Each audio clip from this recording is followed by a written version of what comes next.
Russia says it plans to seize control of southern Ukraine. Ukraine officials are calling this outright imperialism.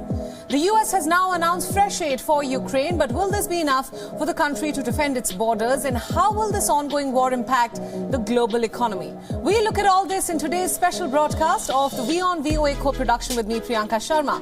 So let's get started. President Joe Biden on Thursday announced an additional $800 million in security assistance to Ukraine. This includes heavy artillery, tactical vehicles and armed drones. He said that the weapons will support the country's needs amid the Russian pivot to refocus the war on the Donbas region. The White House Bureau Chief Patsy Widakuswara has this next report. Take a look. As Moscow shifts strategy to intensify its offensive in the eastern part of Ukraine, Ukrainian soldiers ramp up their presence in the Luhansk region, an effort that President Joe Biden is keen to support. I'm announcing another $800 million to further augment Ukraine's ability to fight in the east, in the Donbas region. The package includes howitzer cannons, artillery rounds, tactical vehicles and armed drones, on top of the $800 million announced just last week. Out of the $13.6 billion Ukraine funding bill Biden signed into law in March, $3.25 billion has been set for military aid to Ukraine and several billions for economic, humanitarian, and other security assistance. The president said he will be asking Congress for more. We'll learn about that in the next day or so, to be taken up as soon as we can next week. That was House Speaker Nancy Pelosi, who met with Ukrainian Prime Minister Denis Shmyhal. We need secondary sanctions, we need sixth package of sanctions, and we work closely together. And we also need some finances to finance internally displaced persons, to finance our refugees all around the world. Moscow has released images of an intercontinental ballistic missile test launch they said happened earlier this week and should make Russia's enemies think twice. The White House dismissed it. They provided advance notice of this launch under its New START treaty obligations that it planned to test this missile. The Defense Department said today that we did not deem the test a threat to the United States or its allies. But should Russian President Vladimir Putin turn to nuclear weapons to bail himself out of a military stalemate in Ukraine, the U.S. must be prepared. The one great strength Putin has, he has a nose for weakness. And he smells weakness in the West's response, including the United States' response to his nuclear threats. Biden also announced a new program to expedite the U.S. immigration process for Ukrainian refugees and a ban on Russian-affiliated ships from American ports, joining Europe and Canada in the latest pressure campaign against Moscow. Patsy Widakuswara, VOA News, Washington.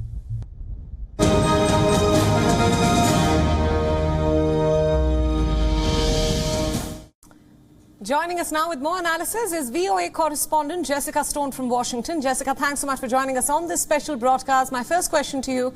The International Monetary Fund slashed its forecast for global economic growth to 3.6% this year, blaming both the war in Ukraine and, of course, the pandemic-related lockdowns in China. What's the decision there in Washington when it comes to those IMF or World Bank meetings about how to address this decline in growth? Priyanka, good morning from Washington. Well, I would give you two major words, peace and COVID.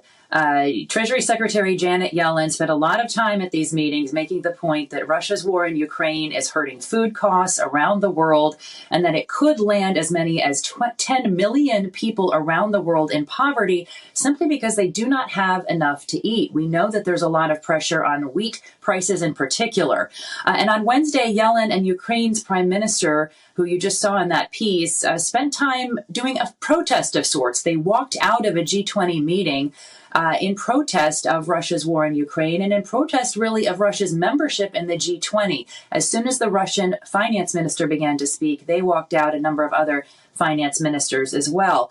Yellen met virtually on Thursday with Ukrainian officials and also announced additional sanctions against Moscow. But I think we're going to continue to see this argument about whether Russia should be part of the G20 going on, and certainly not everybody agrees.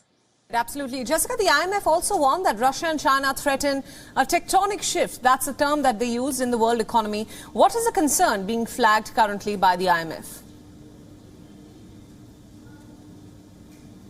Yeah, it's an interesting way of describing what is increasingly appearing as a multipolar world. And we've heard that term before, but we are beginning to see countries form camps that have their own currency, their own payment systems, their own standards, their own supply chains.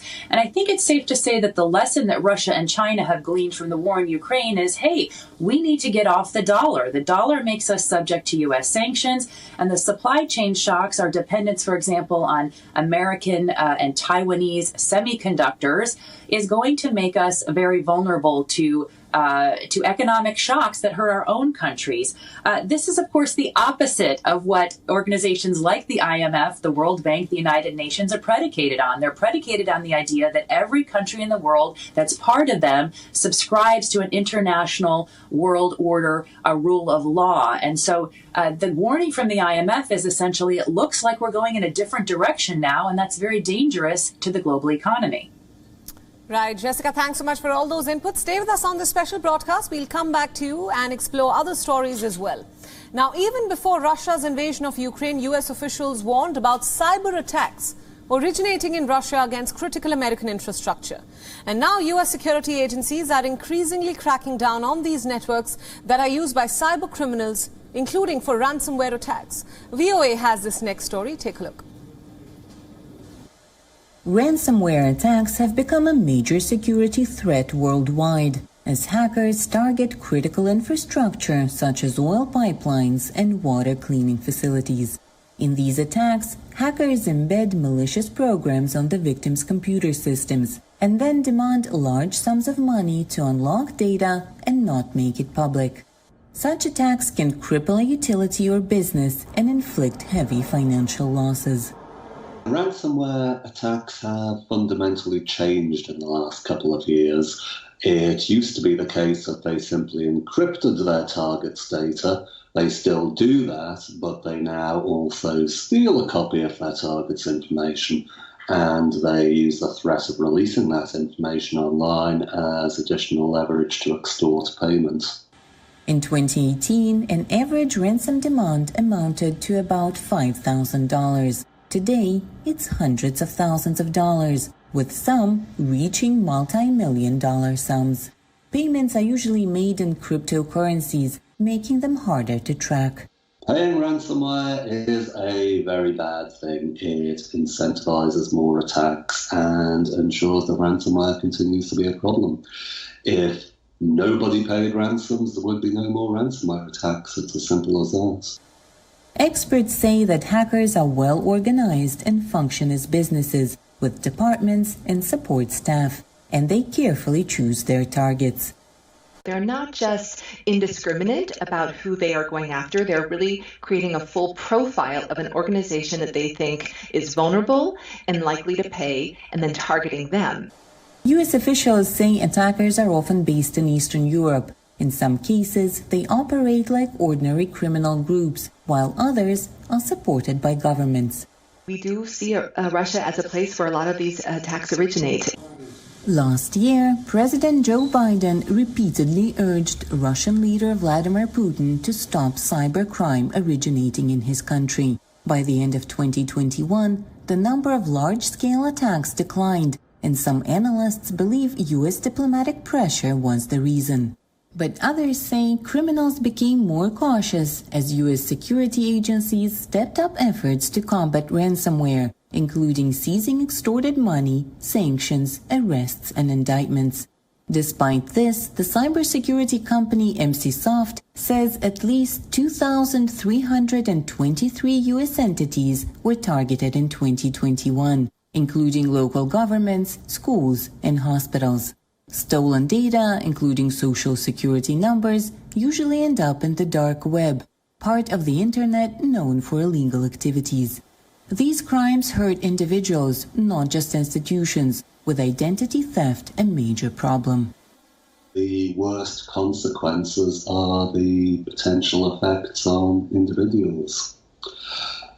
People who may not be able to get medical attention when they need it if a hospital has been hit, for example. Experts recommend keeping copies of important data on devices not connected to internet and safely out of the reach of cyber criminals. For Dina Yahic, Anna Rice, VOA News.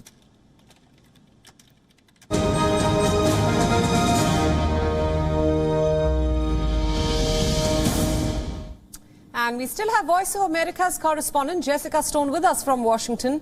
Jessica, thanks for staying on. We're seeing the U.S. launch additional cyber protection, but also other protection measures. What can you tell us about this next U.S. effort to stop using foreign construction supplies for this new national infrastructure plan?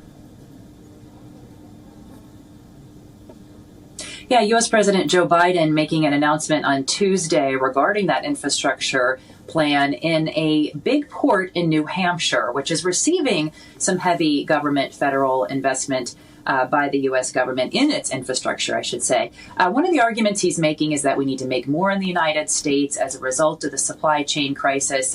That has certainly been underscored. And beginning May 14th, the White House has asked that any U.S. project that is doing infrastructure around the country no longer use any foreign construction materials. Initially, you might think that would impact China the most because China makes a lot of steel, of course.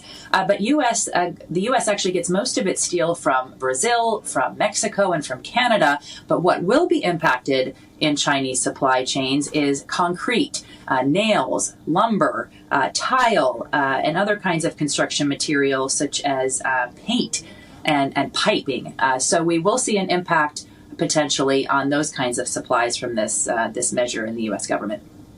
Right, Jessica, as we wrap up, the FBI in its latest alert has now warned that food and agricultural businesses could also become a target of such ransomware attacks. How could it be targeted, and what is the reason for this concern?